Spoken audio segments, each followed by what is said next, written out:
Thank you for joining me for this brief tutorial about using SMART goals. SMART is an acronym. The letters stand for specific, measurable, achievable, relevant, and time-bound.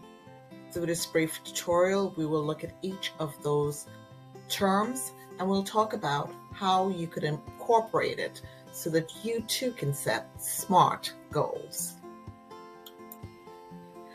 For a goal to be specific, you have to be able to articulate it. You have to be able to make it clear and let people know what you do want. It's usually very easy to tell people all the things you don't want. It's usually a long list. However, telling people what you do want is sometimes not as easy. So I want you right now to challenge yourself. Think about what you really do want. Can you write it down? Can you make it clear? Are you able to verbalize that to someone? For a goal to be measurable, it has to be objective, not subjective.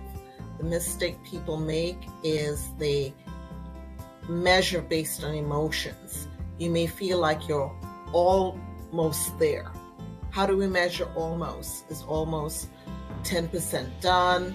Is it 20? Is it 50%? We have to be specific in how we measure. We have to use something that two people could objectively look at and they could agree on.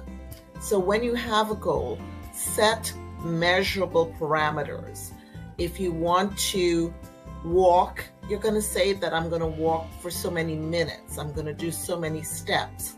You want to be able to look at that and know the next day that you did this much more or this much less. And two people should be able to look at it. It's objective, not subjective. Take your feelings out of it and make sure your goal is measurable. How do we decide that a goal is achievable? Well, for that, many times we need a reality check. We need someone to hear our thoughts, hear our ideas, somebody who we could bounce ideas off of, who could ask us the hard questions. Because face it, the reality is we love our ideas. We think we're brilliant and we think it's genius and we think nobody has ever thought about it the way we've thought about it. And then comes someone who asks you questions about, well, how are you going to do this? How are you practically going to approach this problem? How are you going to be able to make this happen in the time frame that you're saying you want it to happen? That's where the goal gets to be achievable. So you need that person, a coach or a mentor, who are going to ask you those hard questions. And it's okay. They're doing that for your good. They're not doing it because they're killjoys and they don't want you to succeed. Quite the opposite. They want you to succeed. So make sure at this phase that you do put your ideas and your goals in front of somebody who could help you make sure that it's achievable. Remember, it's a goal, not a dream. It has a plan attached.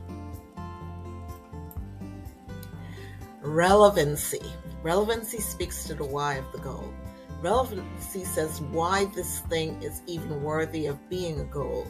Why are you putting in the blood, sweat, and tears for this goal to be achieved?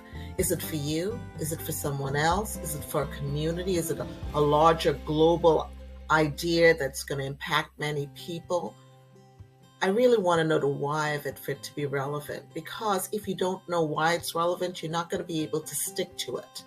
It's going to fall by the wayside. It's just going to be a brilliant idea that didn't pan out. So when a goal has a high degree of relevancy, there's a higher opportunity, a greater opportunity for it to be completed and finished and be successful. Why are you pursuing this goal? Lastly, a goal must have some time limits surrounding it. I want to know, when is it going to be done? When is it going to be completed? If we don't set those time parameters, it's easy to let procrastination set in. It's easy then to just put things off. So it's good to have some time limits. I know it makes it feel like a little bit more pressure when you put time limits, but that's good. Now keep in mind, you don't have to have one time for the completion of the full goal. you could chunk it up a little bit. Within that bigger goal, you could have time limits for certain segments of your goal. That usually is the best way to do it. To take your long range goal or your bigger goal and chunk it up into certain phases and then set times for those phases. So there is a timing within the larger timing. That is the best way to have time-bound SMART goals.